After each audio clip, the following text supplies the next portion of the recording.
واقعہ یہ کہ آج سے پہلے میں اس دعا کی اصل عظمت کو اتنا نہیں سمجھ پایا تھا جتنا آج سمجھا. یہ جو عظیم دعا ہے جس میں اتنی لجاجت، اتنی ہیوملٹی حضور نے اختیار کی ہے جس سے آگا کا سوال نہیں. اللہم انی عبدک وابن عبدک وابن امتک، اے اللہ میں خود تیرا بندہ ہوں، میرا باپ بھی تیرا ادنا غلام، میری ماں تیری ادنا کنیز.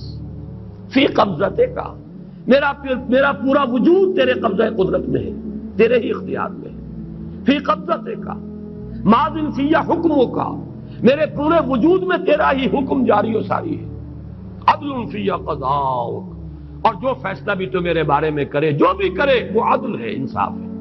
کہ ہر چساقی ما ریخت عین الطاف، ماض فی حکمک عدل فی قضاؤک، ناصیتی بیدک، میری پیشانی تیرے ہاتھ میں ہے، جدھر چاہے موڑ دے.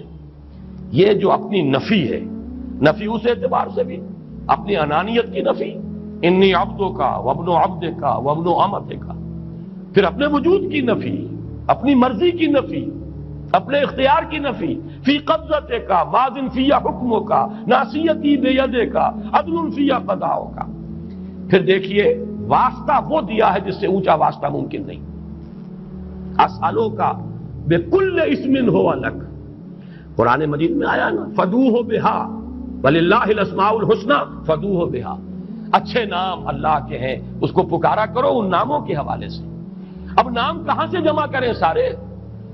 ایک میں اسألوک بکل اسم ہو لک، جو بھی تیرے نام ہیں، سمیت بہ نفسک، جن سے تو نے خود اپنے آپ کو موسوم کیا، او علمتہ احدا من خلقک، یا تو نے اپنی مخلوق میں سے کسی کو وہ نام سکھایا، او انزلتہ فی کتابک، یا وہ نام تو نے اپنی کسی کتاب میں نازل کیا، اب استاثرت بہ فی مکنون الغیب عندک، یا اس کو تو نے خود اپنے خزانہ غیب میں محفوظ رکھا ہوا ہے. تیرے وہ نام بھی ہیں جو تو نے کسی کو ابھی سکھائے ہی نہیں، تو نے اپنی کتاب میں کسی میں نازل ہی نہیں کیے.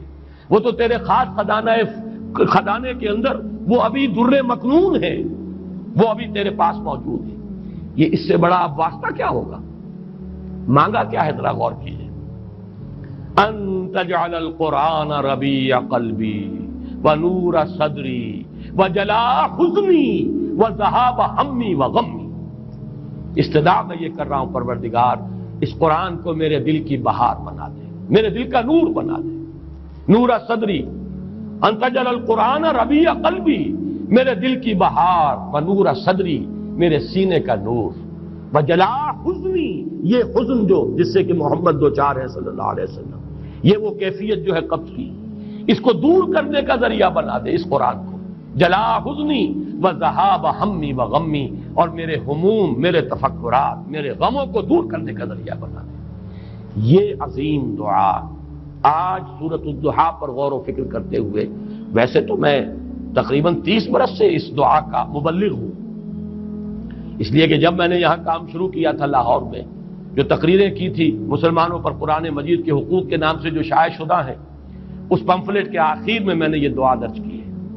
یہ اصل میں کچھ مختلف احادیث میں ٹکڑے آئے ہیں، کہیں کوئی ایک ٹکڑا کم ہے، کہیں دوسرا کم ہے.